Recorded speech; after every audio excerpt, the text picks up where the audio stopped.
Price Lord. நம்முடைய ஆண்டவரும் அருமை இரட்சகரும் மீட்பருமான கர்த்தராகிய இயேசு கிறிஸ்துவின் இனிய நல்ல நாமத்திலே உங்களுக்கு இந்த நல்ல நாளிலும் கூட இயேசு கிறிஸ்துவின் நாமத்திலே உங்களுக்கு வாழ்த்துதல் தெரிவிக்கிறேன்.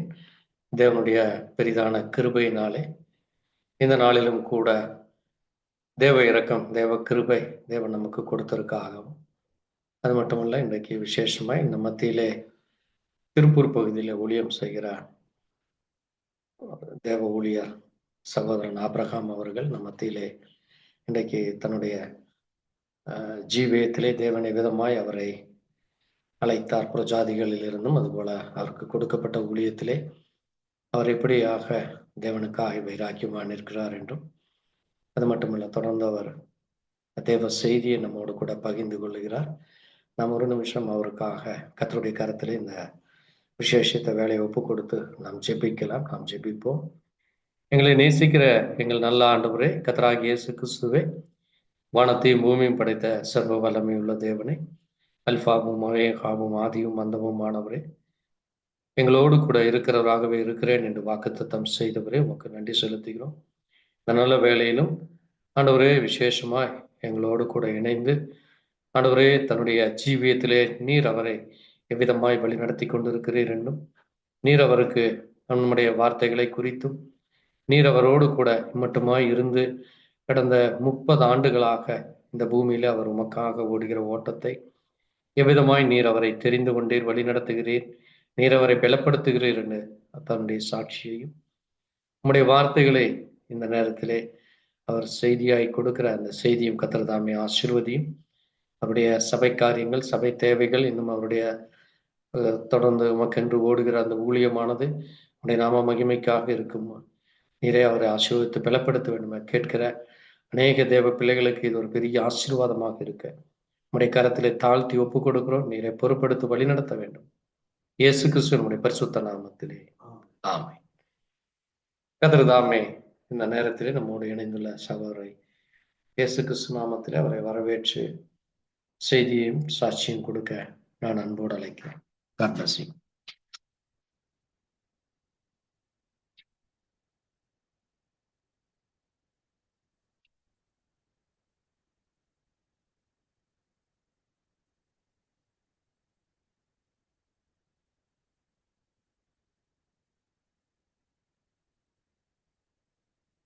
கர்த்தருடைய பரிசுத்த நாமத்துக்கு மகிமை உண்டாகட்டும். கர்த்தராகிய இயேசு கிறிஸ்து நாமத்தினால இந்த மாணவர்களே இந்த லைவ் மூலியமாக உங்களோடு தொடர்பு வைக்கத்தக்க தேவன் இந்த நாட்களிலே கிருபை கொடுத்திருக்கிறார். கர்த்தர் உங்களை ஒவ்வொருவரையும் இதை பார்க்கிற ஒவ்வொருவரையும் கர்த்தர் ஆசீர்வதிப்பாராக. நான் இந்த திருப்பூர் மாவட்டத்துல கிட்டத்தட்ட இந்த 25 வருடமாக இந்த கடைசி கால ஊழியத்தை நான் செய்து கொண்டு வருகிறேன். கர்த்தர் அபரிதமாக இந்த நாள் வரைக்கும் அற்புதமாக அதிசயமாக வழி நடத்தி வருகிறார். அவருடைய நாமத்துக்கு மகிமை உண்டாகட்டும். நான் என்னுடைய சாட்சி என்னன்னா, நான் இந்த குடும்பத்திலிருந்து கர்த்தரை தெரிந்து கொண்டு அதிலிருந்து வெளியே வந்து இன்னைக்கு தேவனுடைய ஊழியத்தை செய்யும்படியாக தேவன் ஒரு சிறு பணியை செய்யும்படியாக எனக்கு கர்த்தர் கிருபை கொடுத்திருக்கிறார். நான் இந்த திருப்பூர் மாவட்டத்துல இந்த அனுபவப்பாளையம் என்ற இடத்துல நான் அந்த பகுதியில அந்த ஆத்துப்பாளையம் என்ற பகுதியில ஒரு கூடாரத்துல ஆராதனை நடத்தி கொண்டு வருகிறேன். எனக்காக எங்க சபை குழுவிற்காகவும் அங்க இருக்கிற பகுதிக்காக நீங்க ஜெபித்துக் கொள்ளும்படி கர்த்தராகிய இயேசு கிறிஸ்து நாமத்தினாலே கேட்டுக்கொள்கிறேன். இன்னும் அநேக சாட்சிகள் இருக்கிறது. அதை சொல்ல வேண்டும், நேரம் தாமதமாகிவிடும். நாம் இப்போது தேவனுடைய வார்த்தைக்காக நாம் கடந்து வந்திருக்கிறோம். உங்கள் மத்தியிலே ஒரு சிறு ஆலோசனை கொடுத்து விட்டு கர்த்தராகிய இயேசு கிறிஸ்து நாமத்தினாலே இந்த இடத்தை விட்டு நான் கடந்து போகும்படியாக இந்த நாளிலே கர்த்தர் எனக்கு உதவி செய்வாராக. வேதத்துல எபிரேய நிருபம்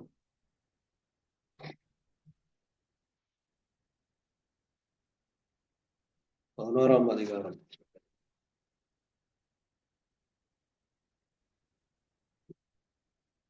8வது வசனத்தை வாசிக்கிறேன்.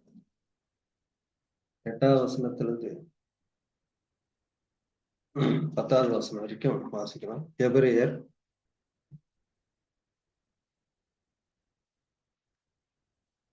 விசுவாசத்தினாலே ஆபிரகாம் தான் சுதந்திரமாக போகிற இடத்திற்கு போகும்படி அழைக்கப்பட்ட போது கீழ்ப்படிந்து தான் போகும் இடம் இன்னதென்று அறியாமல் புறப்பட்டு போனான். விசுவாசத்தினாலே அவன் வாக்குத்தத்தம் பண்ணப்பட்ட தேசத்திலே பரதேசி போல சஞ்சரித்து அந்த வாக்குத்தத்தத்திற்கு உடன் சுதந்திரராகிய ஈசாக்கோடும் யாக்கோபோடும் கூடாரங்களில் குடியிருந்தான். ஏனெனில் தேவன் தாமே கட்டி உண்டாக்கின அஸ்திபாரங்கள் உள்ள நகரத்துக்கு அவன் காத்திருந்தான். போதும். இந்த வார்த்தைக்காக நாம் ஒரு நிமிஷம் நம் தலைகளை தாழ்த்தி நாம் ஜெபிக்கலாம். நேற்றும் இன்று என்றும் மாறாதவரே உமக்கு ஸ்தோத்திரம். ஜீவனுள்ள தேவனே, இந்த வாசித்த அந்த வசனங்களுக்காக ஸ்தோத்திரம். இந்த வசனமானது வார்த்தையானது உம்முடைய வார்த்தையா இருக்கிறது. இது தீர்க்க தரிசன வசனம். வாசிக்கிறவனும் கேட்கிறவனும் கை கொள்றவன் பாக்கியவான் என்று வேதத்துல வாசிக்கிறோம். இதோட வாசித்த வசனங்களை நீ ஆசீர்வதிச்சு தாரும் ஆண்டவரே. இந்த நாளிலே உம்முடைய சமூகத்துல ஒரு சில மணி நேரத்தை எங்களுக்கு முக்கென்று ஆண்டவரே உம்முடைய சமூகத்துல அர்ப்பணித்து நாங்கள் கர்த்தாவுடைய சமூகத்துல வேத வாசனை தியானிக்க இந்த நாளிலே நீர் கொடுத்த இரக்கத்துக்காக ஸ்தோத்திரம் கர்த்தாவே. ஆண்டவரே, இதை கேட்கிற ஜனங்கள் கர்த்தாவே, இதை பார்க்கிற ஜனங்கள் கர்த்தாவே, இந்த வசனத்தின் பிரகாரம் அவங்களுடைய நீர் உணர்த்தி ஆசீர்வதிக்கும்படியாக ஜெபிக்கிறேன் கர்த்தாவே. உங்களுடைய கரத்தில் ஒப்பு கொடுக்கிறேன். எல்லா துதி மகிமை எல்லாம் இயேசு கிறிஸ்துவின் நாமத்தில். பிரியமானவர்களே, இந்த நாளிலே நான் வாசித்த இந்த வசனமாவது விசுவாசத்தினாலே ஆபிரகாம் வாக்குத்தத்தம் பண்ணப்பட்ட தேசத்திலே அவன் பரதேசியை போல சஞ்சரித்தான் என்று வேதத்துல நாம் வாசித்தோம். ஏனில் தேவன் தாமே கட்டி உண்டாக்கின அஸ்திபாரங்கள் உள்ள நகரத்துக்காக அவன் காத்திருந்தான் என்று நாம் வாசித்தோம். பிரியமானவர்களே, ஆபிரகாமை குறித்து நாம் இந்த நாட்களிலே பார்க்க போறோம். ஆபிரகாம் ஒரு விசுவாசத்தின் தகப்பன். அவன் விசுவாசத்திலே வல்லமான ஆக்கப்பட்டான். அவன் விசுவாசம் அவனுடைய கிரியை மூலியமாக முயற்சி செய்தது என்று இந்த வேதத்துல நாம் வாசிக்கிறோம். பிரியமானவர்களே, இந்த நாட்களிலே இப்படிப்பட்ட ஒரு விசுவாசம் நமக்கு இன்னைக்கு அவசியமா தேவையா இருக்கிறது. இந்த விசுவாசம், இப்போ விசுவாசத்தை குறித்து நாம் பார்க்க போறோம், நம்பிக்கை குறித்து பார்க்க போறோம். பிரியமானவர்கள், வேதத்துல விசுவாசம், நம்பிக்கை, அன்பு என்று 3 காரியங்கள் இருக்கிறது. இந்த 3 காரியங்களை நாம் பார்க்கும்போது பேதுரு இடத்துல விசுவாசம் இருந்தது, யாக்கோபின் இடத்துல நம்பிக்கை இருந்தது, யோவான் இடத்துல அன்பு இருந்தது. இவைகளிலும் பாக்கிலும் அன்பே பெரிது என்று வேதத்துல வாசிக்கிற பிரியமானவர். இந்த விசுவாசம் என்றது ஒரு 6வது புலனா இருக்கிறது. இந்த நாளிலே இது ஐப்புலனை விட 6வது புலன் விசுவாசமா இருக்கிறது. சரி, இந்த விசுவாசம் ஒரு மனுஷனுக்குள்ள எங்க தங்கி வாசம் செய்து அது கிரியை செய்து தான் நாம் பார்க்க போறோம். இந்த விசுவாசத்துக்கு முன்னால் நம்பிக்கை அடிப்படையில இந்த நாட்களிலே நாம் வாழ்றோம். விசுவாசம் என்றது அது ஒரு வெளிப்பாடு உள்ளதா இருக்கிறது. பாருங்க, நம்பிக்கை என்றது எப்படி பாத்தீங்கன்னா, இப்போ சாதாரண ஒரு மனுஷனை எடுத்து பாத்தீங்கன்னா, அவனுடைய உழைப்பில அவன் நம்பிக்கை வைக்கிறான். அவன் உழைப்பில அவன் நம்பிக்கை வைக்கும் போது, நான் எப்படியாவது நல்லா உழைக்கணும், நல்லா உழைச்சி இந்த வேலையில நான் முன்னேறணும் அப்படின்ட்டு அவன் தன் உழைப்பில தன்னுடைய நம்பிக்கை வைக்கிறான். அந்த நம்பிக்கையானது அவனுக்கு முயற்சி செய்யுது, அவனை உற்சாகப்படுத்துது. பிறகு என்ன செய்ய, அந்த உழைப்பு அவனுக்கு முயற்சி செய்யும் போது சில நாட்களுக்குள்ள அவனுக்கு நல்ல ஒரு முன்னேற்றத்தை அந்த நம்பிக்கை கொடுக்குது. இப்படி கொடுத்த உடனே அவன் என்ன செய்யறான்னா, அவனுடைய தொழிலானது, அவனுடைய உழைப்பானது நாளுக்கு நாள் விருத்தி அடைந்து என்ன செய்யறான்னா, இப்ப என்ன செய்யறான், அந்த தொழிலை ஒரு பிசினஸா பண்றாங்க, ஒரு கம்பெனியாக, ஒரு வியாபாரமாக தன்னுடைய அந்த உழைப்பை ஒரு வியாபாரம் மூலமாக, ஒரு கம்பெனி மூலமாக, ஒரு பிசினஸ் மூலமா முயற்சி செய்யறாங்க. இப்போ அது என்ன செய்யறாப்புல, அந்த உழைப்பு, அந்த பிசினஸ், அந்த உழைப்புல அதிகமாக அவன் அந்த பிசினஸ் என்ன செய்ய நம்பிக்கை அந்த பிசினஸ்ல போடும்போது அது அவனுக்கு ஒத்துழைக்குது. அவனுக்கு என்ன செய்யுதுன்னா, அவனுக்கு அந்த உழைப்பு, அந்த பிசினஸ்ல கொஞ்சம் கொஞ்சமா அவனுக்கு முன்னேற்றத்தை கொண்டு வருது, வியாபாரத்துல முன்னேற்றம் கொண்டு வருது, மற்ற கம்பெனி மூலியமாக அவனுக்கு முன்னேற்றத்தை கொண்டு வருது. இப்போ அவன் என்ன செய்யறான்னா, முதலாவது நம்பிக்கை அவன் வைத்தது தன் உழைப்பு மேல நம்பிக்கை வச்சான். ரெண்டாவது நம்பிக்கை அவனுடைய பிசினஸ் மேல வைக்கிறான். இப்போ அந்த பிசினஸ்ல இப்போ அவனுக்கு முன்னேற்றம் கொடுக்குது. அவன் ஆட்கள் தேவையா இருக்கிறது. 10 ஆள் அவனுக்கு கீழாக வேலை செய்யறாங்க. இன்னும் கொஞ்ச நாள் 20 ஆட்கள் கீழே வேலை செய்யறாங்க. இன்னும் கொஞ்ச நாள் கழிச்சு போச்சுன்னா அவனுடைய 30 ஆட்கள் வேலை செய்யும் போது அவனுடைய உழைப்பு, அவனுடைய பிசினஸ் என்ன செய்யணும், முன்னேற்றத்தை அதிகமாய் கொடுக்கும் போது அவன் வருங்காலத்துல அவன் அது மேல அவன் நம்பிக்கை வச்சான். அது மேல நம்பிக்கை வைக்கிறதா அந்த நம்பிக்கையானது அவனுக்கு ஒத்துழைக்குது, ஊக்கப்படுத்துது. அவனுடைய உழைப்புக்கு தகுந்த மாதிரி அந்த நம்பிக்கை என்ன செய்யுது, பலனை கொடுத்தது. இது உலக பிரகாரம். இது உலக பிரகாரம் ஒரு மனுஷனுக்குள்ள இருக்குது, ஐப்புலன்களா இருக்கிறது. இந்த ஐப்புலன்கள் எல்லா மனுஷனுக்கும் தேவன் கொடுக்கிற ஒரு காரியம். அதுல அவன் என்ன செய்யறாரு, அதை விட தேவன் என்ன செய்யறாரு, அதுக்கு மேலாக ஒரு புலன் இருக்குது, ஆறாவது புலன். ஆறாவது புலன்றது விசுவாசம். பாருங்க, இந்த நம்பிக்கைன்றது தேவன் நமக்கு எங்க கொடுக்கிறாருன்னா ஆவியில பொருத்துறார். விசுவாசம் என்றது ஜீவன்ல பொருந்துறார். இப்போ நாம் வாசித்த தேவன் கட்டிய நகரத்துக்காக ஆபிரகாம் காத்து கொண்டு இருந்தான். ஏன் ஆபிரகாம் இந்த உலகத்துல இருக்கும்போது அவன் அவனை குறித்து பரதேசி என்று வேதத்துல வாசிக்கிறோம். அவனுக்கு ஒண்ணு இல்லையா, அவனுக்கு இட வசதி இல்லையா, அவனை தேவனை கைவிட்டாரா? பாருங்கள், வேதத்துல அவனை குறித்து 13ஆம் அதிகாரத்துல சொல்லுது, அவன் சீமானா இருந்தான். 13ஆம் அதிகாரம் 6ஆம் வசனத்துல அவனுடைய ஆஸ்தி தாங்க முடியாததா இருந்தது என்று வேதத்துல வாசிக்கிற பிரியமானவன். இப்போ நம்முடைய விசுவாசத்தை கொடுப்போம். இன்னைக்கு நிறைய பேருக்குள்ள ஆபிரகாமுடைய விசுவாசம் இல்ல பிரியமானது. ஒரு சிலர்கள் தான் ஆபிரகாமுடைய விசுவாசம். அதாவது இந்த காலத்திற்கு சொல்றாரு, ஆபிரகாமுடைய விசுவாசம் ஒரு சிலருக்குள்ள இருக்கும்போது அந்த விசுவாசம் ஒரு வெளிப்பாடா இருக்குது. அந்த வெளிப்பாடு உள்ள அந்த விசுவாசம் பரிசுத்த ஆவியா இருக்கிறது. பரிசுத்த ஆவி மூலியமா தான் அந்த விசுவாசமானது இந்த நாட்களில் காணப்படாத மேல நாம் சார்ந்திருக்கிறோம் என்று சொல்லப்படுது பிரியமானவர்களே. இப்போ நாம் ஆதியாகம புஸ்தகத்துல நாம் வாசிக்கலாம், 12ஆம் அதிகாரம் 12:1 வாசிக்கலாம். கர்த்தர் ஆபிரகாமை நோக்கி, நீ உன் தேசத்தையும் உன் இனத்தையும் உன் தகப்பன் வீட்டையும் விட்டு புறப்பட்டு நான் உனக்கு காண்பிக்கும் தேசத்துக்கு போ.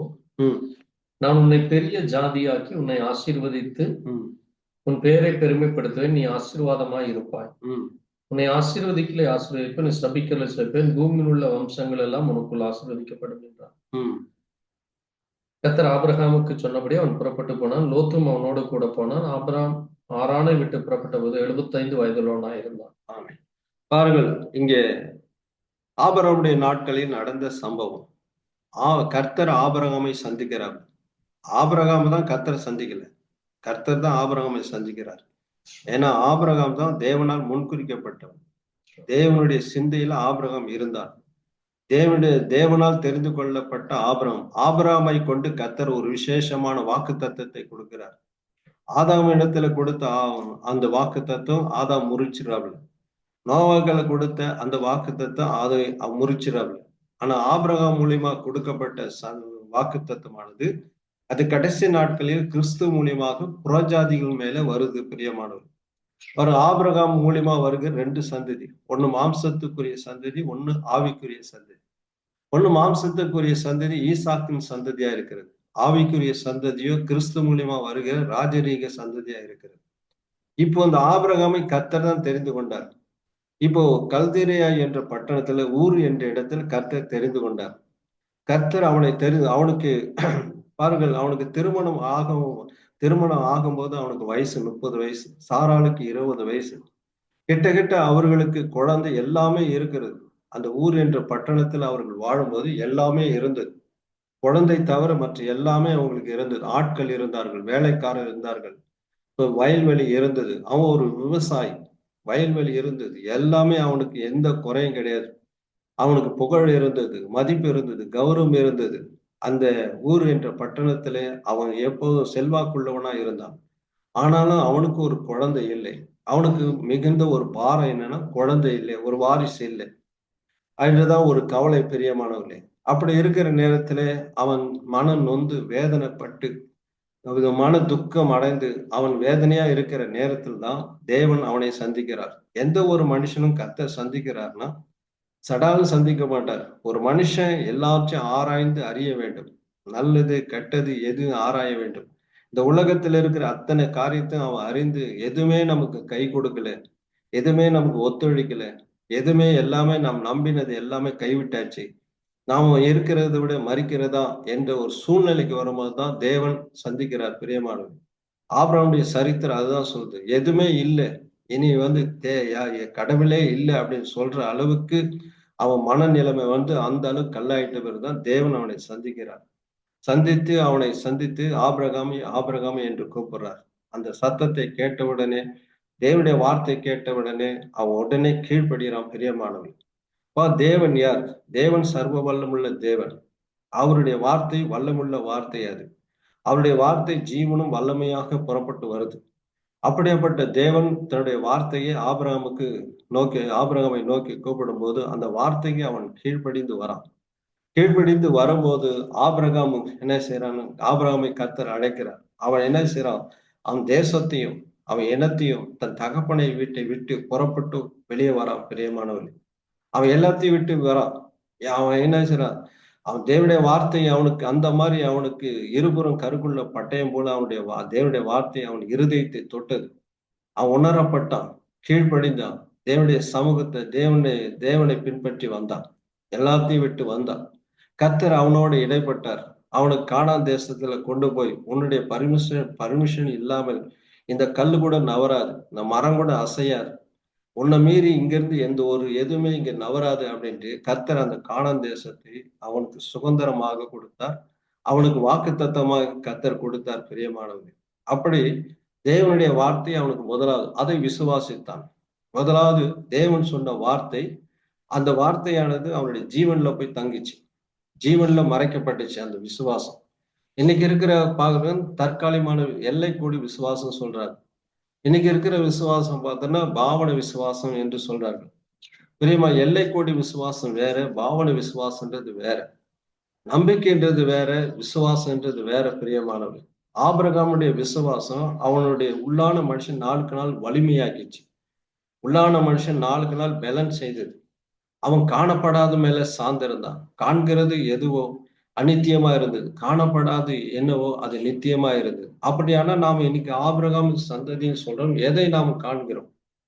காணப்படாத மேல சார்ந்திருக்குதான் ராஜரீக சந்ததி. அதுதான் தேவன் இன்னைக்கு விரும்புகிறார். பிரியமானவர்கள், பாருங்கள், இங்க லோத்து இருக்கிறான். லோத்து ஒரு வெதுவெதுப்பான சபைக்கு அடையாளமா இருக்கிறான்.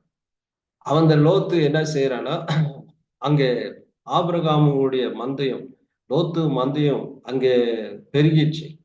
வாக்குவாதம் ரெண்டு பேருக்கு, ஆபிரகாமுடைய மெய்ப்பனுக்கு லோத்துடைய மெய்ப்பனுக்கு வாக்குவாதம் வந்தோன்னு அங்கே வாக்குவாதம் பண்றாங்க. அப்போ ஆபிரகாம் சொல்றாப்புல லோத்தை பார்த்து, நாம் இருவரும் சகோதரர்கள், அதனால உனக்கு எந்த இடம் பிடிக்குதோ அந்த இடத்துக்கு நீ போ அப்படின்ட்டு ஆபிரகாம் லோத்து இடத்துல பேசுறாப்புல. அப்போ ஆபிரகாம் என்ன செய்யறான்? முதலாவது நீ எடுக்கிற முடிவு தான் அப்படின்னு சொல்றாப்புல ஆபிரகாம் லோத்துக்கள். எப்பா, நான் முடிவு எடுக்கிறது நீ தான் முதல்ல முடிவு எடுக்கணும். நீ எந்த பகுதியில எடுக்கிறியோ, நீ செழிப்பு தெரிஞ்சாலும் சரி, எதை தெரிஞ்சாலும் சரி, கிழக்கு பகுதியில போனாலும் சரி, மேற்கு பகுதியில போனாலும் சரி, நீ எடுக்கிற முடிவு தான். அப்ப நீ எடுக்கிற முடிவு என்ன முடிவோ, அதுக்கப்புறம் நான் என்ன முடிவு எடுக்கணும், அதுக்கப்புறம் நீ முதலாவது எதை தெரிந்து கொள்ற அப்படின்னு லோத்து சோதாமை தெரிந்து கொண்டான். சோதாமும் அவனுடைய பார்வையிலே செழிப்பா இருந்தது. ஏன்னா அவன் எதுக்காக அவன் தெரிந்து கொண்டான்னா, அவனுக்கெல்லாம் ஆடு மாடுகள் எல்லாமே, ஒட்டகங்கள் எல்லாமே நிறைஞ்சிருது. அவனுக்குள்ள என்னன்னா ஒரு கௌரவம் இருந்தது, மதிப்பு இருந்தது, புகழ் இருந்தது. அப்படியானா சோதோமு தேசத்துக்கு நாம் போனா அங்க செழிப்பா இருந்ததுனால ஆடுகளும் மாடுகளும் நாம் அந்த இடத்துல விட்டா அதிகமா பழுகி பெருகி அந்த இடத்துல நமக்கு அந்த சோதம் என்ற பட்டணத்தில் நமக்கு ஒரு வால்வேஷன், நமக்கு உயர்வான ஒரு பதவி கிடைக்கும். நமக்கு அந்த பட்டணத்துல நமக்கு ஒரு மெஜாரிட்டி கிடைக்கும், நமக்கு அந்த இடத்துல ஒரு கௌரவம் கிடைக்கும். அப்படியாக அவன் சோதோமை தெரிந்து கொண்டான். பிரியமானவர், இரண்டாவது அவன் சோதோமை தெரிந்து கொண்டான். ஆபிரகாமும் வனாந்தரத்தை தெரிந்து கொண்டான். ஏன்னா தேவன் ஆபிரகாமோடு கூட இருக்கிறான்னு வேதத்துல வாசிக்கிறோம். இப்படி இருக்கிற நேரத்துல அவன் ரெண்டுமே சார்ந்திருந்தான். ஆபிரகாம் லோத்தை பார்த்து பேசுறது கிடையாது. ஆபிரகாமின் நிமித்தம் தான் லோத்துக்கு ஆசீர்வாதமே வருது. லோத்துக்கு தன்னால ஆசீர்வாதம், ஆபிரகாம் நிமித்தம் தான் அவனை கர்த்தர் ஆசீர்வதிக்கிறார். பாருங்கள், அவன் வந்து அந்த அந்த சோதமையும் அங்க இருக்கிற செழிப்பையும் பார்க்கறான், இங்க ஆபிரகாமையும் பார்க்கறான்ல. அதுவும் வேணும், இதுவும் வேணும். அவனுடைய ஆசை. ஆபிரகாமை எப்படியாவது, ஆபிரகாம் மூலியமா தான் எனக்கு இந்த ஆசீர்வாதங்கள் எல்லாம் வருது அப்படின்ட்டு அவன் நன்றா அறிஞ்சான். ஆனா சோதோம்ல போய் செழிப்பா இருக்கிறது, அங்க போய் சார்ந்த ஆடு மாடுகள் எல்லாமே பலுகி பெருகி நமக்கு அந்த பட்டணத்துல நல்ல ஒரு உயர்வான பதவி கிடைக்கும் அப்படின்னு ஆசைப்பட்டு அதுவும் சார்ந்திருக்கிறான். இப்படி அப்படிப்பட்ட அவன் ஒரு வெதுவெதுப்பான சபைக்கு அடையாளமா இருக்கிறான். இந்த காலத்துல பார்க்கிறவரும் லவோதிகா சபையுடைய காலம் வந்து வெதுவெதுப்பும் இல்லை, குளிரும் இல்லை, அனலாயும் இல்லை, குளிரும் இல்லை என்று வெதுவெதுப்பா இருக்கு சபை காலங்கள்ல சொல்லப்படுது பிரியமானவர்களே. அது போல இன்னைக்கு விசுவாசம் என்றது அது ஒரு தேவனுக்கும் அவனுக்கு இருக்கிற ஒரு உறவு. அவன் தேவன் மேல சார்ந்து இருக்கிறான், தேவனுடைய வார்த்தை மேல சார்ந்து இருக்கிறான், தேவனுடைய வாக்குத்தத்தின் மேல அவன் சார்ந்து இருக்கிறான். தேவன் நிச்சயமா செய்வாருன்னு அவனுக்கு மன உறுதி இருக்குது, விசுவாசம் இருக்குது. அந்த விசுவாசத்துல அவன் நிற்கும் போது அந்த விசுவாசம் அவனை ஊக்கப்படுத்து. ஆபிரகாம் அதுதான் செஞ்சாப்ல. ஆபிரகாமுக்கு கர்த்தர் சொல்றாரு, ஆபிரகாமை பார்த்து சொல்றாரு, ஏற்ற வேலையில ஒரு உற்பத்தி காலத்திட்டுல உனக்கு ஒரு குழந்தை கொடுப்பேன், உன் மூலியமா பிறக்கிறதா உன் சந்ததி, அது வானத்து நட்சத்திரங்களை போல இருக்கும், கடற்கரை மணலை போல இருக்கும் என்று கர்த்தர் ஆபிரகாம் இடத்துல சொல்றாரு. ஆனா ஆபிரகாம் இடத்துல கர்த்தர் பேசுவது ஆபிரகாம் மட்டும்தான் இருக்கிறாப்ல. அங்க யாருமே இல்லை, ராஜாக்கள் இல்லை, லேவியர்கள் இல்லை, யாருமே இல்லை, ஜனம் இல்லை, யாரும் இல்லை கர்த்தர் பேசும்போது. ஆனா அது விசுவாசத்தின் வெளிப்படையாக அவன் அதை பார்க்கிறான், அதை விசுவாசிக்கிறான். நிச்சயமா கர்த்தர் சொன்னார்னா செய்வாரு, நிச்சயமா தேவனுடைய வார்த்தை அது நிச்சயமா நிறைவேறும். அவனுக்கு அந்த ஜீவன்ல போய் இருந்த அவனுடைய ஜீவன்ல போய் அந்த விசுவாசம் ஊக்கப்படுத்துச்சு. ஊக்கப்படுத்த விஷயம் நாளுக்கு நாளும் அவன் உள்ளான மனுஷன்ல பலவீனப்படையில, அவனுடைய உள்ளான மனுஷன் நாளுக்கு நாளும் வலிமையா இருந்தது. ஏன்னா அவனுடைய விசுவாசம் தேவனுக்கும் அவனுக்கு இருக்கிற ஒரு உறவு. நிச்சயமா தேவன் செய்வார்னு அவனுடைய விசுவாசம் அவனுடைய ஜீவன்ல ஊக்கப்படுத்திச்சு. ஒவ்வொரு நாளும் பாருங்க, கர்த்தர் அவனுக்கு ஒரு புத்திரனை கொடுப்பேன் அப்படின்னு கர்த்தர் சொல்றார். அவன் அதை விசுவாசிக்கிறான். அந்த நாளிலே சொன்ன அந்த நாளிலே அவன் விசுவாசிக்கிறான். அவனுக்கு கர்த்தர் எபிரேய தேவன் அவனோடு பேசினார். இந்த வார்த்தையானது அவன் இருதயத்தில் ஒரு மகிழ்ச்சி வந்தது, விசுவாசம் வந்தது. இந்த வார்த்தையை அவன் மகிழ்ச்சினாலே தன் மனைவியிடத்தில் சொல்றாப்ல, தன்னுடைய நம்பி வந்த ஒரு சில நபர்களை சொல்றாப்ல. அப்போ அந்த நபர்கள்லாம் என்ன நினைக்கிறாங்க, அடுத்த வருஷம் இந்த நேரத்துல ஆபிரகாமுடைய வீட்டுல ஒரு எளிமையான ஒரு குரல் கேட்கும் அப்படின்னு எல்லாம் எதிர்பார்க்கிறாங்க. அப்படி இருக்கும்போது ஆபிரகாமை பார்த்து ஜனங்களும் சொல்றான், பரவாயில்ல ஆபிரகாம், எபிரேய தேவன் நம்பி வந்துட்டேன், ஆனா எபிரேய தேவன் நல்ல ஒரு வாக்கு கொடுத்திருக்கிறார், நிச்சயமாக அடுத்த வருஷம் இந்த நேரத்துல நல்ல ஒரு எளிமையான ஒரு சத்தம் கேட்கும் அப்படின்னு நாங்களும் எதிர்பார்க்கிறோம், பரவாயில்ல என்று ரொம்ப மிகுந்த மகிழ்ச்சி அடைகிறார்கள். சாராள் இடத்துல சொல்லும் போது சாராள் கூட மகிழ்ச்சி அடையவில்லை. பரவாயில்ல, எபிரேய தேவனை நம்பி வந்து நம்ம கைவிடல, எப்படியாவது நமக்கு ஒரு குழந்தை கொடுப்பாரு அப்படின்ட்டு அவள் என்ன செய்தா நம்பினாப்ல. ஆனா 1 வருஷம் ஆச்சு, 2 வருஷம் ஆச்சு, 5 வருஷம் ஆகுது, கடைசியில குழந்தை இல்லை. எல்லாரும் எதிர்பார்த்தாங்க அடுத்த வருஷம் இந்த நேரத்துல குழந்தை இருக்கும் அப்படின்ட்டு எதிர்பார்த்தாங்க. அதுக்கு காரணம் பாருங்க, அதுக்கு தேவையான சில துணிமணிகள்லாம் அவர்கள் தைக்க ஆரம்பிச்சிட்டாங்க. அப்படி இருக்கிற நேரத்துல 1 வருஷம் ஆச்சு, 5 வருஷம் ஆகுது, குழந்தை இல்லை. அப்போ ஆபிரகாமும் தன் நண்பர்களை சொன்ன அந்த நம்பி வந்த அந்த ஜனங்கள் சில பேர்கள் சொன்னது, அவன் சொன்ன காரியம் மறுபடியும் அவர்கள் சொன்னாங்க, என்ன ஆபிரகாமே, இந்த மாதிரி நீ வந்து சொல்லி 5 வருஷம் ஆகுது, எந்த விதமான அறிகுறி இல்லை, அப்போ எபிரேய தேவன் கூட உன்னை ஏமாத்திட்டாரு அப்படி எல்லாரும் பரிகாசம் பண்ண, நிந்திக்க, அவமானப்படுத்த ஆரம்பிச்சிட்டாங்க.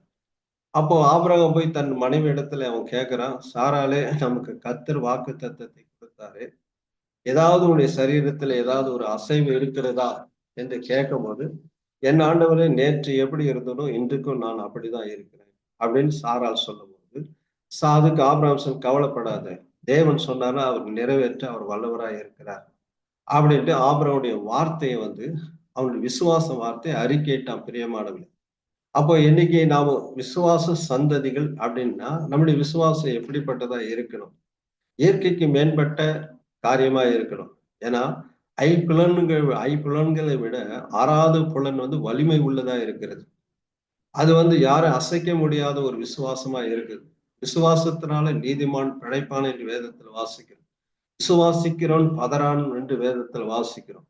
விசுவாசிக்கிறவனுக்கு மட்டும்தான் இந்த தேவனுடைய வார்த்தை புரிந்து கொள்ள முடியும் பிரியமானவங்க. அவிசுவாசி இந்த வார்த்தையோ இந்த செய்தியை புரிந்து கொள்ள முடியாது. மற்ற இந்த நாளிலே ஆபிரகாமும் அதை என்ன செய்தான்? கவலைப்படாத, கர்த்தர் உனக்கு நிச்சயம் சொன்னார்னா அவர் நிச்சயமா செய்வார் என்று அவன் சொன்னான். பாருங்கள், அவனுடைய விசுவாசம் குன்றி போகல. இன்று இல்லைன்னா கர்த்தர் நாளைக்கு செய்வார், இன்று இல்லைன்னா நாளை இல்லைன்னா நாளைக்கு செய்வார், நாளை இல்லைன்னா அடுத்த மாசம் செய்வார். அந்த விசுவாசம் அவனுக்குள்ள இருந்தது. அந்த விசுவாசம் அவனுக்குள்ள இருந்ததுனால அவனுக்கு உள்ளான காரியத்தில் வலிமையா இருந்தது. அவனுடைய உள்ளான மனுஷன் வந்து பலவீனப்படலை, சோர்ந்து போகல. அவனுக்கு வெளிப்புறத்துல அநேக நிந்தை இருந்தது, அவமானம் இருந்தது, எல்லாமே இருந்தது. ஆனாலும் அது பொருட்டுப்படுத்தலை. தேவனுடைய வார்த்தை சார்ந்தான். தேவனுடைய வார்த்தையிலே சார்ந்து இருக்கும் போது தேவனுடைய வார்த்தை அவனுக்கு ஒவ்வொரு நாளும் பலன் கொடுத்துச்சு. அப்படின்னா இன்னைக்கு நாம் யாரை சார்ந்து இருக்கிறோம் பிரியமானவர்களே? தேவனுடைய வார்த்தை சார்ந்த, தேவனுடைய வார்த்தை உன்னை ஊக்கப்படுத்தும், தேவனுடைய வார்த்தை உன்னை பரிசுத்தப்படுத்தும், தேவனுடைய வார்த்தை உன்னை வந்து என்ன விசுவாசத்தின் வழியாக உன்னை நடத்தும். இந்த விசுவாசம் என்ற அடிப்படை எனக்கு ஒரு பலவீனம் வந்தா, எனக்கு ஒரு வியாதி வருது, ஒரு வியாதி போக்க தேவனால முடியும் என்று நமக்கு அடிப்படை விசுவாசம் நமக்கு வேணும். எனக்கு ஒரு சின்ன தலைவலி வருது, இந்த தலைவலியை போக்க தேவனால முடியும் என்று நமக்கு விசுவாசிக்க வேண்டும். ஒரு வியாதி உள்ள இருக்குது, அந்த வியாதியை போக்க நமக்கு தேவனால முடியும் என்று நமக்கு விசுவாசிக்க வேண்டும்.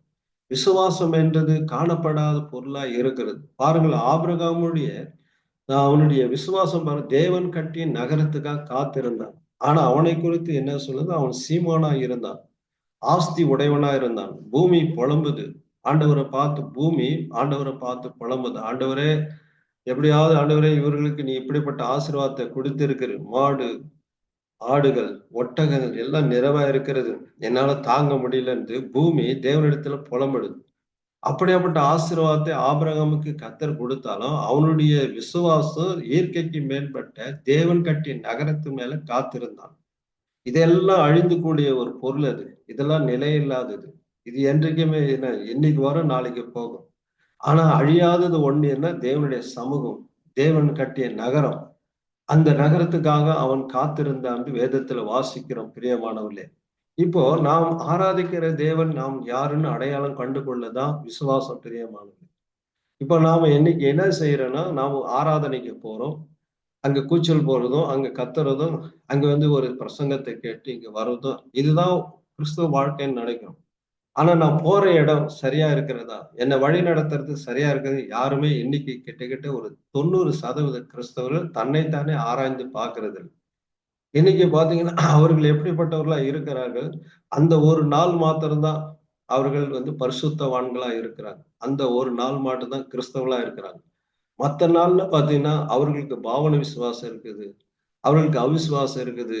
இப்படி இருந்தா பிரியமானவர்களே, இந்த நாளிலே விசுவாச அடிப்படையை நமக்கு தெரியாது இருந்தா தேவனிடத்துல ஆவிக்குரிய நன்மைகளை நாம் பெற்றுக்கொள்ள முடியாது, ஆவிக்குரிய ஆசீர்வாதத்தை நாம் சுதந்திரித்துக் கொள்ள முடியாது.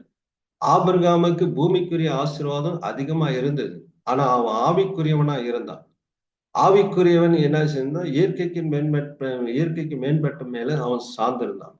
விசுவாசம் ஆறாத புலனா இருக்கிறதுனால அது சார்ந்திருந்தான். இந்த விசுவாசம் பாருங்க, இதுக்கு ஒரு உதாரணத்தை பைபிள்ல இருந்து ஒரு வசனத்தை சொல்றேன். மார்க் 11ஆம் அதிகாரம்.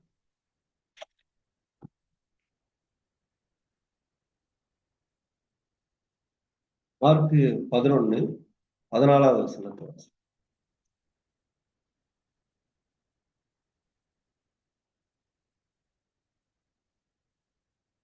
அப்பொழுது இயேசு அதை பார்த்து, இது முதல் ஒரு காலம் ஒருவனும் உன்னிடத்தில் கனியை புசிக்காதிருக்க கடவன் என்றார். 13வது வசனத்தை. 13. 13வது. 11:13. அப்பொழுது இலைகள் உள்ள ஒரு அத்திமரத்தை தூரத்திலே கண்டு அதில் ஏதாகிலும் அகப்படுமா என்று பார்க்க வந்தார். அத்திப்பழ காலமா இராதபடியால் அவர் அதனிடத்தில் வந்து அதில் இலை இல்லாமல் வேறொன்றையும் காணவில்லை. அப்பொழுது இயேசு அதை பார்த்து, இது முதல் ஒரு காலம் ஒருவனும் உன்னிடத்தில் கனியை புசியாதிருக்க என்றார். அதை அவருடைய சீஷர்கள் கேட்டார்கள். அவர்கள் எருசலேமுக்கு வந்தார்கள். பாருங்க, அங்கே பெத்தனியா விட்டு அவர் புறப்பட்டு வரும்போது அவரு ஒரு அத்தி மரத்தை பார்க்கிறார். ஏதாவது கனிகள் இருக்குமா அப்படின்னு பார்க்கிறாரு. ஏன்னா அது கனி கொடுக்கிற காலம் இல்லைன்னு வேதத்துல வாசிக்கிறோம். ஆனாலும் அது கனி கொடுக்காத நிமித்தம் இலைகள் மட்டும்தான் இருந்துதான். ஆனா பாருங்க, அவரு அந்த மரத்தை பார்த்து சபிக்கிறார். அவர் என்ன சபிக்கிறாருன்னா, ஒரு காலம் உன்னிடத்தில் கனி ஒருவனும் புசிக்காதபடி அப்படின்னு ஒரு வார்த்தை அந்த மரத்தை, அத்தி மரத்தை பார்த்து அவர் சொன்ன உடனே அது பட்டு போயிடுது. அப்ப பட்டு போயிட்டு அவர் போயிட்டு மறுநாள் வரும்போது பாத்தீங்கன்னா அங்க சொல்லப்படுது, மரம்தான் பட்டு போயிருக்கணும். ஆனா வேதம் சொல்லுது அந்த வேரானது பட்டு போச்சுங்களாம். வேரானது பட்டு போனதுனால மரத்துல வந்து வந்து எந்த இலைகளும் இல்லை, இலைகளும் இல்லை, அந்த மரத்துடைய கனியும் இல்லை. அப்ப மரம்தான் அவர் பார்த்து பேசுறாரு. பாருங்கள், மரம்தான் அது பட்டு போகணும்ட்டு வேதத்துல சொல்லப்படணும். ஆனா வேறு என்று வேதத்துல வாசிக்கிறோம். அப்ப தேவனுடைய வார்த்தை எங்க போகுதுன்னா, அவர் அந்த மரத்தை பார்த்து சபிக்கிறார். அந்த மரத்தை பார்த்து சபிச்ச உடனே அந்த சபிக்கப்பட்ட அந்த வார்த்தையானது வேருக்குள்ள போய் அடங்கி இருக்குது. வேறுதான் முக்கியமா இருக்கிறது. வேறுதான் அந்த மரத்துடைய தன்மை முழுதும் அந்த வேருக்குள்ளதான் இருக்கிறது. அந்த இலையுடைய தன்மை, கிளைகளுடைய தன்மை, அந்த மரத்துடைய சாருடைய தன்மை, அந்த மேல இருக்கிற அந்த தோலுடைய தன்மை எல்லாமே அந்த வேருக்குள்ளதான் இருக்கிறது. இப்ப அந்த வேறுதான் என்ன செய்யுது, பட்டு போயிடுச்சு. பட்டு போன உடனே அங்க மரம் என்ன ஆச்சு, உதற ஆரம்பிச்சு, கிளைகள் உதற ஆரம்பிச்சு, இலைகளும் என்ன செய்யுது, உதற ஆரம்பிச்சு. இப்ப கனி இல்லை. பாருங்க, தேவனுடைய வார்த்தை எங்க போகுதுன்னா ஆழத்துக்குள்ள போகுது. மரத்தின் மேல போய் படாம அந்த மரத்தின் கீழே இருக்கிற அந்த வேர்ல போய் அடங்குது. வேர்ல போய் அடங்கின உடனே வேருக்குள்ளதான் எல்லாம் தன்மைகள் இருக்கிறது. ஒரு மரத்துடைய சார சம்சமும் எல்லாமே அந்த மரத்துக்குள்ளதான் இருக்குது. அப்படி இருக்கும்போது இப்ப வேறானது பட்டு போனதுனால மரம் பலன் கொடுக்காம போயிடுச்சு. அதே போலதான் விசுவாசம், தேவனால் அனுப்பப்பட்ட விசுவாசம் ஜீவனுக்குள்ளதான் போதும். அது வந்து ஆவியில போல. அது வந்து ஆபிரகாமுடைய தேவன் பேசும்போது 12ஆம் அதிகாரத்துல பேசும்போது அவர் பேசுற அந்த வார்த்தையானது அவனுடைய ஜீவனுக்குள்ள போய் மறைக்கப்பட்டது. அந்த ஜீவனுக்குள்ள மறைக்கப்பட்டதுனால அந்த விசுவாசம் அவனுக்கு ஊக்கப்படுத்து. காணப்படாத மேல அவன் சார்ந்திருந்தான். நிச்சயமாக அவன் ஒவ்வொரு நாளும் ஒவ்வொரு வருடமும் நிந்தை, அவமானம் எல்லாத்தையும் அவன் சகித்தான். ஆனா அவனுடைய விசுவாசமானது நிந்தை நிமித்தம் பலவீனப்படல, அவமான நிமித்தம் பலவீனப்படல, பரிகாச நிமித்தம் பலவீனப்படல. அவனுடைய விசுவாசம் நாளுக்கு நாள் உள்ள வந்து வலிமையை தான் கொடுத்துச்சு. இன்னைக்கு செய்யலைன்னா நாளைக்கு செய்வார். இன்னைக்கு நாளை இல்லைன்னா அடுத்த தேவன் சொன்னார்னா செய்வார். அந்த விசுவாசம் அவனை வந்து இது ஊக்கப்படுத்திச்சு. ஊக்கப்பட்டதுனால அவனுக்கு வந்து நாளுக்கு நாள் வயதான சரீரம் இளமையின் சரீரமாக மாற்றப்பட்டுச்சு. பாருங்கள், தேவனுடைய வார்த்தை அதுதான் இன்னைக்கு. அது யாருக்கு கொடுப்பாரு விசுவாசம்? இன்னைக்கு இருக்கிற அநேக கிறிஸ்தவர்களுக்கு அந்த விசுவாசம் இருக்காது. அதனால தேவன் சொல்றார், தேவனுடைய முன்குறித்தல் நிமித்தம் அந்த விசுவாசம் தேவனால் தெரிந்து கொள்ளப்பட்டவங்க அந்த விசுவாசம் இருக்குமா. அவன் தேவனுடைய வார்த்தையை சார்ந்திருப்பானா. அவன் தேவனுடைய வார்த்தை 100க்கு 100 அவன் நம்ப செய்வான். தேவன் மேல அவன் சார்ந்திருந்தான், தேவன் அவனோடு இருந்து அவனுக்கு அற்புதங்களை செய்வார் என்று அவனுக்கு அந்த விசுவாசம் உள்ளான காரியத்திலே ஊக்கத்தை கொண்டு வருமா. பிரியமானவர்களே, ஆபிரகாமுக்கு அதுதான் கொடுத்தது. அவன் வந்து பாத்தீங்கன்னா அவன் எதுவுமே தேவனிடத்துல ஆண்டவரே, போன வருஷம் நாங்க எதிர்பார்த்தோம், இப்படியாவது 2 வருஷம் எதிர்பார்த்தோம், எந்த முறையீடு இல்லை. இன்னைக்கு இல்லைன்னா கர்த்தர் நாளைக்கு செய்வார், நாளை இல்லைன்னா அடுத்த வருஷம் செய்வார் என்று அந்த விசுவாசம் இருந்தது. அவன் ஆராதிக்க அந்த விசுவாசத்தின் மூலியமா அந்த தேவனை அறிந்து கொண்டான். அவன் எபிரேய தேவனை அறிந்து கொண்டான், அந்த வெளிப்பாடு பெற்றுக்கொண்டான். அந்த வெளிப்பாடு பாருங்க என்ன செய்யுதுன்னா, இன்னைக்கு வந்து இன்னைக்கு போய் கேட்டவன சாராளத்துல கேட்கறான். சாராளத்துல கேட்க அவன் சாராள் சொல்ல, இல்ல ஆண்டவனே, நேற்று எப்படி இருந்தனோ இன்னைக்கு நான் அப்படிதான் இருக்கிறேன். மறு வருஷம் போய் கேட்கிறோம், கர்த்தர் நமக்கு வாக்கு தத்துவத்தை கொடுத்தாரே, ஏதாவது வயிற்றுக்குள்ள ஏதாவது அசைவு இருக்கிறாங்க. இல்ல ஆண்டவனே, போன வருஷம் இருந்தது நேற்று எப்படி இருந்தனோ இன்னைக்கு அப்படிதான் இருக்கிறேன் அப்படின்ட்டு. சரி அப்படின்ட்டு இன்னொரு வருஷம் போய் கேட்கிறான், கர்த்தர் நமக்கு வாக்கு தத்துவத்தை கொடுத்தாரு, ஏதாவது உனக்குள்ள ஏதோ வயிற்றுக்குள்ள ஏதோ அசைவு இருக்குதான்னு. இல்ல ஆண்டவனே, நேற்று எப்படி இருந்தா இன்னைக்கு அப்படிதான் இருக்கு. இப்போ அவன் என்ன செய்யறான்னா, இப்போ வந்து இவன் தேவனிடத்தில் பெற்ற அந்த விசுவாசம் அவனுக்குள்ள அது ஊக்கப்படுத்துது. என்ன படுத்துனா, பயப்படாது ஆபிரகாம், பயக்கானது கர்த்தர் செய்ய வல்லவராய் இருக்கிறார். கர்த்தரனுடைய வார்த்தை சார்ந்து அவர் ஜீவிக்கிற தேவன். அவர் நேற்றும் இன்று மாறாத தேவன். நேற்று எதை சொன்னாரோ அவர் செய்யத்தக்க வல்லமை உள்ளவர். அதை நீ விசுவாசி, விசுவாசத்துல உறுதியா இரு அப்படின்ட்டு அவனுடைய விசுவாசம் அவனுடைய ஜீவன்ல ஊக்கப்படுத்துச்சு. அந்த ஊக்கப்பட்டவன் அவனுடைய விசுவாசம் நாளுக்கு நாள் பலன் அடைஞ்சிச்சு. அவன் விசுவாசத்துல அவனுடைய உள்ளான காரியத்துல வலிமையா இருந்தது. வலிமையான அவன் இருந்தான். இளமையான சரீரமாக மாற்றப்பட்டுச்சு. பிரியமானவர்களே, இந்த நாட்களிலே இந்த ஆபிரகாமுடைய சந்ததி கிறிஸ்து மூலமா வருகிற சந்ததி ராஜரீக சந்ததி என்று வேதத்துல வாசிக்கிறோம். இந்த நாட்கள் நாம் எந்த சந்ததியா இருக்கிறோம்? ஆபிரகாமுடைய சந்ததியா இருந்தால் ஆபிரகாம் எதை விசுவாசித்தான்? அவனுடைய விசுவாசம் அவனுக்கு முயற்சி செய்ததுதான் பைபிள்ல சொல்லுது. யாக்கோபு பவுல் சொல்றாரு, பவுல்னா விசுவாசத்தினால அவன் நீதிமானாக்கப்பட்டான்னு சொல்ல போது. யாக்கோபு என்ன சொல்ற? அவனுடைய விசுவாசம் கிரி மூலியமா முயற்சி செய்ததுன்னு சொல்றாரு. அப்படின்னா ஆபிரகாம தான் இந்த நாட்களில நாம் முன்னோடியா வைக்கிறோம். அதனால்தான் சொல்றாரு, ஆபிரகாம் உண்டாகாதது முன்னே நான் இருக்கிறேன் என்று இயேசு கிறிஸ்து பூமியில இருக்கும்போது அவர் சொன்னார். ஏன்னா ஆபிரகாமுடைய விசுவாசத்தை கர்த்தர் கனம் பண்ணிட்டார்.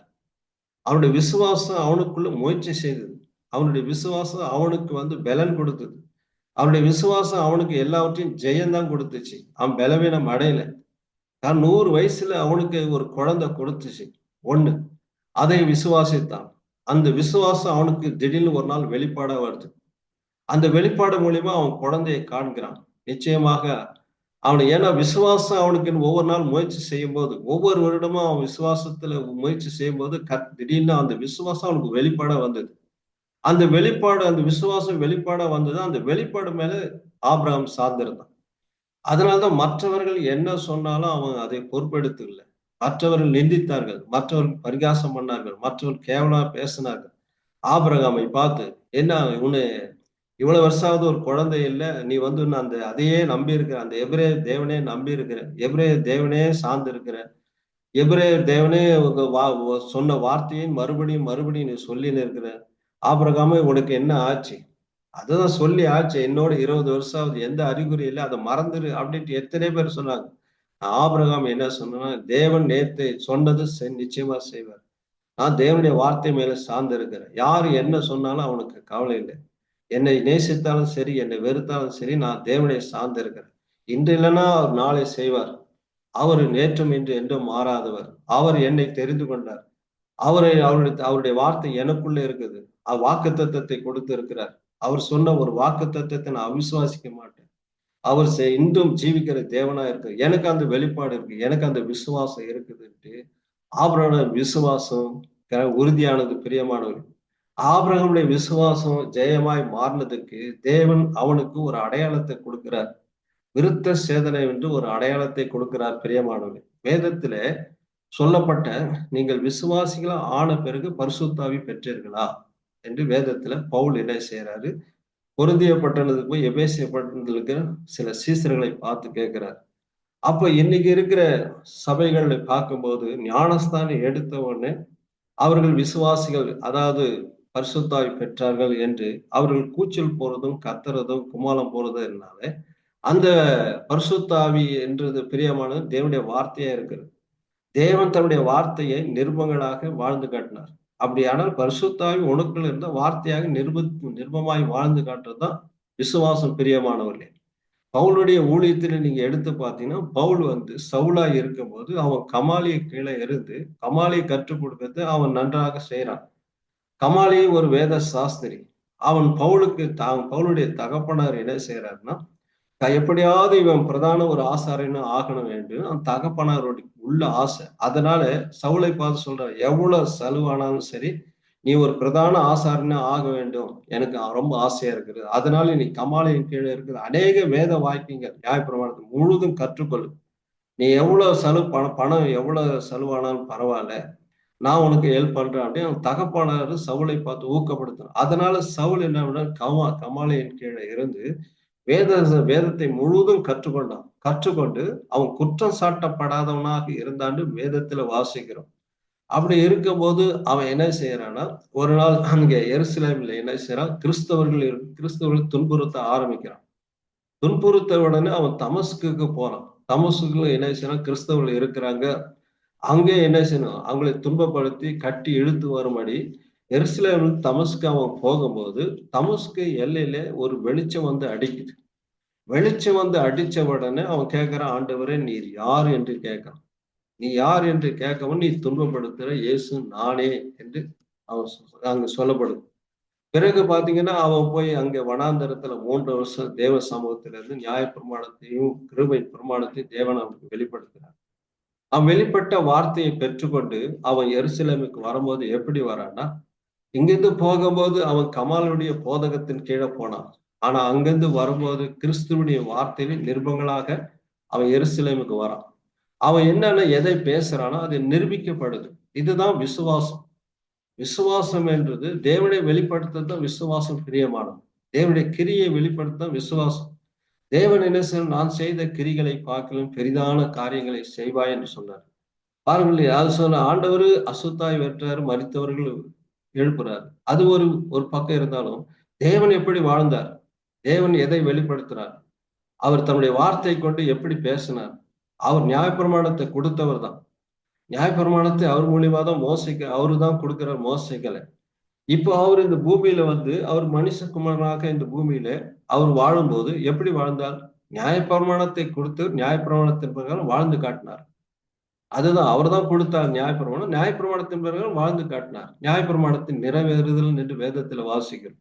அப்படியான பவுல் எப்படி வாழ்ந்தான், பவுல் போகும்போது கிறிஸ்துவை அவன் வனாந்தரத்துல கிறிஸ்து அவனை சந்திச்சு நியாயப்பிரமாணம் கிருபை பிரமாணம் எல்லாத்தையும் அவன் பெற்றுக்கொண்டு அங்கிருந்து வரும்போது நிருபங்களாக எருசலேமுக்கு வரான். இதுதான் சொல்றாரு ஒரு விசுவாசி. விசுவாசி என்றது இதுதான் அஸ்திபாரம். இதுதான் உண்மையான ஒரு விசுவாசம் என்ற அடிப்படையில் வாழக்கூடிய ஒரு நபர் அப்படின்னு சொல்றாரு பிரியமானவர்களே. அப்படின்னா ஆபிரகாம் அதுதான். ஆபிரகாம் தேவனுடைய வார்த்தை அவனுக்கு வரும்போது அவன் ஜீவன்ல போய் மறைக்கப்பட்டு அவன் 25 வருஷமா விசுவாசத்துல வல்லவனாக்கப்பட்டு அவனுடைய உள்ளான மனுஷன் வலிமையா இருந்தது. அவன் எந்த இதுல குன்றி போகல. அப்ப நீ ஆபிரகாமுடைய சந்ததியா, ஆபிரகாமுடைய ராஜரீக சந்ததியா? அப்ப காணப்படாத விசுவாசத்தை நீ வெளிப்படுத்தும். உனக்கு ஒரு பலவீனம் இருந்தா அந்த பலவீனம் போக்க தேவன் மேல சார்ந்து இருக்கணும். உனக்கு ஒரு கேன்சர் இருந்தா அந்த கேன்சரை போக்க தேவன் மேல சார்ந்து இருக்கணும். உனக்கு பிரச்சனை அது தேவன் நீக்குவாருன்னு அது சார்ந்து இருக்கணும். நீ வந்து விசுவாசம் என்று சபைக்கு மட்டும் காட்சி கொடுத்துட்டு மற்ற 6 நாட்களிலே இந்த உலக பிரகாரமாக நீ வந்து உலக பிரகாரமான மருத்துவரும் உலக பிரகாரமான ஆலோசனை கேட்டனா விசுவாசி இல்ல பிரியமானவங்க. ஏன்னா தேவனால் நியமிக்கப்பட்ட விசுவாசிகள் தான் தேவன் யாருன்னு அவர் வெளிப்படுத்துறார். அதுல இன்னும் நிறைய வசனம் இருக்குது. அதனால இந்த நாட்களிலே நம்பிக்கையை விட விசுவாசம் தான் பலன் உள்ளது. பாருங்கள், அது வலிமை உள்ளதா இருக்கிறது. அந்த விசுவாசம் அநேக சபைகளுக்கு விசுவாசி என்று சொல்றவர்களுக்கு இல்லை, தேவனால் முன்குறிக்கப்பட்டவங்க தான் அந்த விசுவாசம். அது ஜீவன்ல போய் மறைந்திருந்து அந்த விசுவாசம் அவனுக்கு முயற்சி செய்து நாளுக்கு நாள் அவனை என்ன செய்து கிறிஸ்துவோடு ரொம்ப நெருங்கி வாழக்கூடிய கிருபை கொடுக்குது. அவன் ஆராதிக்கிற தேவன் யாருன்னு நன்றாக அடையாளத்தை கண்டுகொள்றான். அதனால்தான் அவனுக்கு தான் வாக்குத்தத்தம் கொடுக்குறான், விசுவாசிகளால் நடக்கும் அடையாளங்கள் யாவன. என் நாமத்தினாலே பிசாசுகளை துரத்துவார்கள், என் நாமத்தினால் நவமான பாஷைகளை பேசுவார்கள், என் நாமத்தினாலே என்ன செய்ய உயிரோடு எழுப்புவார்கள். இப்படிப்பட்ட விசுவாசிகளால் நடக்க அடையாளங்கள் யாவன் என்று தேவன் மார்க்கு சுவிசேஷம் லாஸ்ட் அதிகாரத்துல சொல்றார் பிரியமானவர்களே. இது இன்னும் இந்த கடைசி மணி நேரத்துல கடைசி காலத்தில் நமக்கு அது ரொம்ப அவசியமா இருக்கு. அதுக்காக போராடி ஜெபிக்க வேண்டும். விசுவாசம் என்ற அஸ்திபாரம் தான் ஒரு பரிபூர்ண மனிதனுடைய வளர்ச்சிக்கு அஸ்திபாரம் விசுவாசம் தான் பிரியமானவர்களே. அதன்படி ஒவ்வொருவரும் இந்த விசுவாசத்தை பெற்றார்கள்னா அவங்களுடைய விசுவாசம் அவங்க குடும்பத்துல ஜெயமா மாறும்.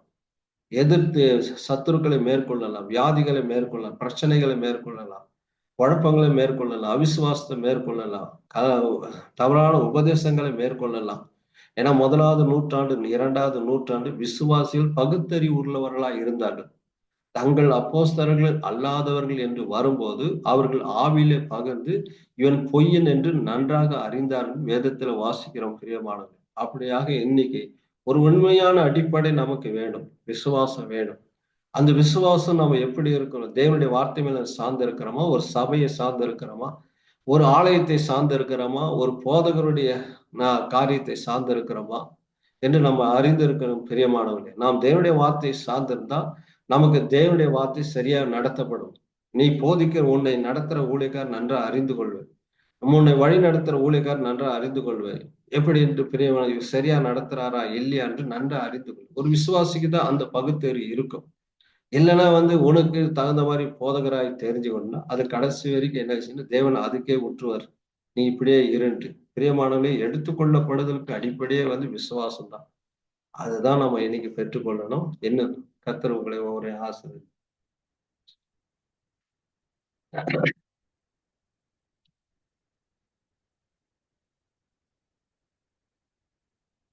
ஆண்டவராகிய இயேசு கிறிஸ்துவின் இனிய நாமத்திலே மறுபடியும் உங்களுக்கு வாழ்த்து சொல்லுகிறேன். சகோதரன் நமக்கு இன்றைக்கு ஒரு அருமையான தேவ செய்தியை பகிர்ந்து கொண்டார். கர்த்தர் எவ்விதமாய் ஆபிரகாமை அழைத்து ஆபிரகாமோடு கூட இருந்து ஆபிரகாமுடைய எல்லா காரியத்திலும் தேவன் அவரை அழைத்த அழைப்பை அவர் உறுதிப்படுத்தி அந்த அழைப்பை அந்த நிச்சயத்தை பெற்றுக்கொண்டவராக ஆபிரகாமுடைய ஜீவியமானது ஒரு தகுதியுள்ள ஒரு ஜீவியமாய், அது மட்டுமல்ல தேவனுக்கென்று அந்த நிலையான அந்த நகரத்தை அவர் எதிர்நோக்கி கொண்டிருந்தார் என்று நாம் வாசித்தோம். அது மட்டுமல்ல ஆபிரகாமுடைய ஜீவியத்திலே காணப்பட்ட அநேக காரியங்களை குறித்து சகோதரன் நம்மோடு கூட ஒரு அருமையான ஒரு செய்தியை பகிர்ந்து கொண்டாராகவே இந்த நாட்களிலே நம்முடைய விசுவாசமானது அது தேவன் மேலேயும் அவருடைய வார்த்தையின் மேலேயும் அது சாரமற்றதாக அல்ல, அது ஜீவன் உள்ளதாக, அது தேவனுடைய வார்த்தை என்னும் அந்த ஜீவன் நம்மளே வேறு கொண்டதாக நிலைக்க தேவனுக்கென்று அங்கே அந்த அத்திமரத்தை அவர் பார்த்த பொழுது அதில் இலை இருந்தது, ஆனால் அதிலே கனி இல்லை. அவர் சொன்ன உடனே அது அதனுடைய வேரும் பட்டு போயிற்று என்று பாருங்க. ஆகவே இந்த நாட்களிலே நாம் இலையுள்ளவர்களாக மட்டுமே இருந்தால் அது நமக்கு உலகத்தினுடைய ஆசீர்வாதம் மட்டுமே இருக்கு. நமக்குள்ளாக தேவனுடைய ஜீவன் என்கிற வேறு இருக்கும் பொழுது அது நம்மை பெரிதான ஆசீர்வாதங்களே, அது மட்டுமல்ல தேவனுக்கென்று கனி கொடுக்கிறவர்களாக அது நம்மை மாற்றும். நல்ல மரம் நல்ல கனியை கொடுக்கும் என்று சொல்லி இருக்கிறார். ஆகவே நாம் தேவனுக்கென்று நல்ல கனி கொடுக்கிற மரமாக மாற கர்த்தர் நம்மையும் ஆசீர்வதிப்பாராக. ஒரு நிமிஷம் கேட்ட செய்திக்காய் நன்றி சொல்லி நாம் ஜெபிக்கலாம். எங்களை நேசிக்கிற நல்ல ஆண்டவரே, கர்த்தராகிய இயேசு கிறிஸ்துவின் அருமையான நேரத்திலே ஆண்டவரே, நீர் உம்முடைய ஊழியக்காரன் சகோதரர் ஆபிரகாமை அழைத்து நீர் தாமே எங்களுக்கு ஆண்டவரே, நீர் அன்றைக்கு கர்த்தாவே கல்தேயர் என்கிற ஊர் என்கிற பட்டணத்தில் இருந்து ஆபிரகாமை அழைத்து நீர் அவரை ஆபிரகாம் என்று திரளான ஜாதிகளுக்கு தகப்பனாய் நீர் மாற்றி ஆண்டவரே சாராயை சாராள் என்று மாற்றி ஜீவனுள்ளோருக்கெல்லாம் தாயாக நீர் மாற்றினீர். அப்படிப்பட்ட தேவன் இன்றைக்கும் ஆண்டவரே எங்களையும் நீர் ஆபிரகாமின் ஆண்டவரே அந்த ஆவிக்குரிய சந்ததியாய் ஆண்டவரே உன்னிலிருந்து இந்த பூமியிலே ஆண்டவரே கடற்கரை மணலை போலவும் வானத்து நட்சத்திரங்களைப் போல என்று 2 சந்ததிகள் அங்கே குறிப்பிட்டிருக்கிறார். நீர் எங்களை ஆண்டவரே கடற்கரை மணலை போல அல்ல, வானத்தின் நட்சத்திரங்களாகவே நீர் எங்களை முன்குறித்திருக்கிறீர் என்று நாங்கள் மேலானவைகளை நோக்கி பார்க்கும்படியா ஆண்டவரே நாங்கள் வெளிச்சத்தின் பிள்ளைகளாய் இருக்கிறோம், வெளிச்சத்திலே நடக்க வேண்டும் என்று நீ சொல்லி இருக்கிறீரப்பா. உம்மிடத்திலிருந்து வெளிச்சத்தை பெற்றுக்கொண்டு அந்த வெளிச்சத்தை பிரகாசிக்கிற விளக்குகளாக நாங்கள் சுடர் விடுகிற விளக்குகளாக இருக்க தேவ கிருபையைத்தாரும் தொடர்ந்து இன்னும் அநேக காரியங்களை அநேக ஊழியர்கள் மூலமாய் அநேக தேவ தாசர்கள் மூலமாய் தொடர்ந்து நாங்களும் கேட்க எங்கள் ஒவ்வொருடைய ஜீவியம் இன்னும் ஆண்டவரை தகுதியுள்ளதாய் மாற்ற உம்முடைய கரத்திலே ஒப்பு கொடுக்கிறோம். நீரே ஆசீர்வதியும். இதை கேட்கிற ஒவ்வொருவருக்கும் பிரயோஜனமாக நீர் செய்தியை நீர் உம்முடைய பிள்ளைகளுடைய இருதயத்திலே அது பதிந்து கொள்ள இரக்கம் பாராட்ட வேண்டுமா இயேசு கிறிஸ்துவினுடைய பரிசுத்த நாமத்திலே ஆம். என் ஆத்மாவே கர்த்தரை ஸ்தோத்திரி, முழுவதுமே பரிசுநாமத்தை ஸ்தோத்திரி. என் ஆத்மாவே கர்த்தரை ஸ்தோத்திரி, கர்த்தராகிய இயேசு கிறிஸ்து செய்த சகல உபகாரங்களையும் மறவாதே. ஆமென். God bless you, my brothers and sisters. கர்த்தர் தாமே உங்கள் ஒவ்வொருவரையும் ஆசீர்வதிப்பாராக. எங்களுக்காய் எங்களுடைய ஊழியங்களுக்காய் ஜெபித்துக் கொள்ளுங்கள். கர்த்தர் உங்களோடு கூட இருப்பாராக. ஆமென்.